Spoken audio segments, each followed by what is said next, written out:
Favourite serials இனி டிவிக்கு முன்பே சன் நெக்ஸ்ட் ஆப்ல ஜாலியா எல்லாருக்கும் முன்னாடியே பாருங்க. இப்பவே சன் நெக்ஸ்ட் ஆப்பை டவுன்லோட் பண்ணி சப்ஸ்கிரைப் பண்ணுங்க. ஐயோ, எனக்கு நினைக்க மனசு கொதிக்குது புளிமுட்டை. அந்த சரவணன் பையன் எப்படி பண்ணிட்டானே. அவன் நல்லா வாழணும்னு நினைச்ச நம்ம முகத்துல கரிய பூசிட்டான்ல. கொதிக்கிற எண்ணெய் அப்படியே கொண்டு வந்து தலையில ஊத்துன மாதிரி நம்மள இப்படி வேதனைப்படுத்திட்டானே. அவன் அப்படியே கழுத்து நெரிச்சு கொன்னுடலாம் போல இருக்க. விடக்கூடாது. அவனை ஏதாவது பண்ணி ஆகணும். விடுங்க சின்னத்தா, இத ஒரு பெரிய பிரச்சனை ஆக்காதீங்க.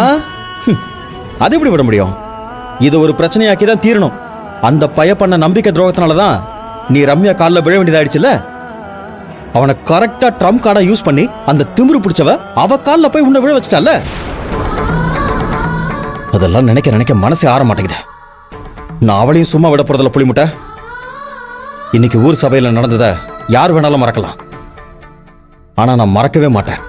அதுக்கு பதிலடி கொடுக்கிற வரைக்கும் ஒவ்வொரு நிமிஷமும் நடந்ததெல்லாம் என் மனசுல ஓடிட்டே தான் இருக்கும். சின்னத்தா, நான் சொல்றத தயவு செஞ்சு கோவப்படாம பொறுமையா கேளுங்க. நான் கால்ல விழுந்தது அவளுக்கு பயந்துட்டோ இல்ல பெரிய தானுக்கு பயந்துட்டோ இல்ல. அது நான் நம்ம ஊர் சபைக்கு கொடுத்த மரியாதை, நம்ம ஊர் பெரியவங்களுக்கு கொடுத்த மரியாதை. அப்படிதான் நான் நினைக்கிறேன். நீங்களும் அப்படி நினைங்க சின்னத்தா. நினைச்சு பொய்யா என்ன நானே சமாதானப்படுத்திக்கணும்னு சொல்றியா? உன்னை காலில் விழ வச்ச ரம்யாவை நான் பதிலுக்கு உன் காலில் விழ வைக்கிறானா இல்லையான்னு பாரு. பார்த்துக்கிட்டே இரு. கோவப்படாதீங்க சின்னத்தா. எப்படி கோவப்படாம இருக்க முடியும்? பண்றதெல்லாம் பண்ணிட்டு அவன் ஒரு பக்கம் திமிரா பேசிட்டு இருக்கா. இவன் என்னடானா வீட்டுக்கு வந்து ஆணவத்துல ஆடிட்டு இருக்கான். எனக்கு வந்த கோவத்துக்கு அவனை மூஞ்சி முகரெல்லாம் பேத்திருப்பேன். செய்யாம விட்டுதான் தப்பா போச்சு. நல்ல வேலை நீங்க அப்படி எதுவுமே பண்ணல. அண்ணனும் தம்பியும் சண்டை போட்டுட்டு இருந்தா அத பார்த்து மாமா சுக்குநூறா நொறுங்கி போயிருக்க மாட்டாரா? இப்ப மட்டும் என்ன அப்பா சுக்குநூறா உடையாம இருப்பாரு? இப்பவே அவர் மனசு உடைஞ்சு போய் தான் இருப்பாரு. அது சரிதான் சின்னத்தா. ஆனா நீங்களும் பெரிய தானும் சண்டை போட்டுக்கிட்டீங்கன்னா அது மாமாக்கு ரொம்ப பெரிய கஷ்டமா இருக்கும். பெரியத்தா என்ன வேணாலும் பண்ணட்டும், என்ன வேணாலும் பேசட்டும், நீங்க தலையிடாதீங்க. நானும் மாமாவும் பாத்துக்கிறோம். இல்ல புளிமுட்டை, இல்ல. அவன் ரம்யா பேச்ச கேட்டுட்டு உன்னையும் அப்பாவையும் ஏதாவது பேசினாலோ இல்ல நடந்துட்டாலோ அதை என்னால எப்படி பொறுத்துக்கிட்டு இருக்க முடியும்? என்னால முடியாது புளிமுட்டை.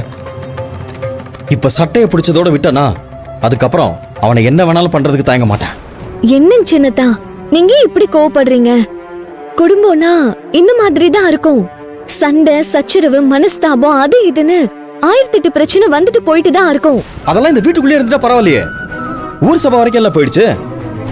நம்ம விரலால நம்ம கண்ணியை குத்துற மாதிரி அவனுக்கு நல்லது பண்றதுக்காக நீ கூட்டின ஊர் சபையில வச்சு அந்த பயலும் அந்த திமிரு பிடிச்ச ரம்யாவும் உன்னை அவமானப்படுத்திட்டாங்களே.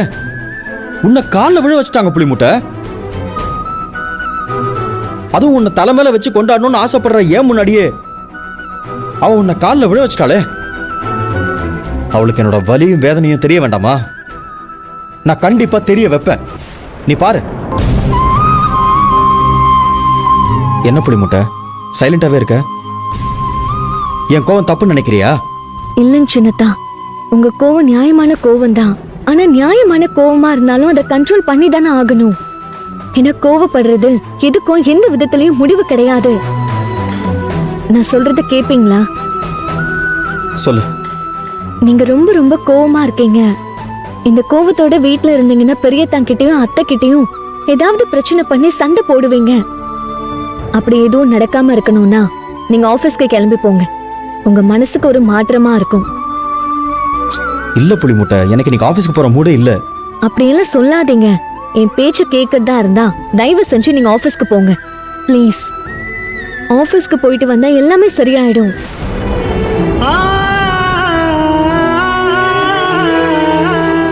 சரி, நான் போயிட்டு வரேன். சின்னதா, சொல்ல மறந்துட்டேன். ஆபீஸ்ல ரம்யா கிட்ட எந்த பிரச்சனையும் பண்ணாதீங்க. உங்க கோவத்தை காட்டாதீங்க. இந்த பிரச்சனைய வேற விதமா தான் சரி பண்ணணும். நீங்க கோவப்பட்டு பிரச்சனையை இன்னும் சிக்கல்ல விட்டுறாதீங்க.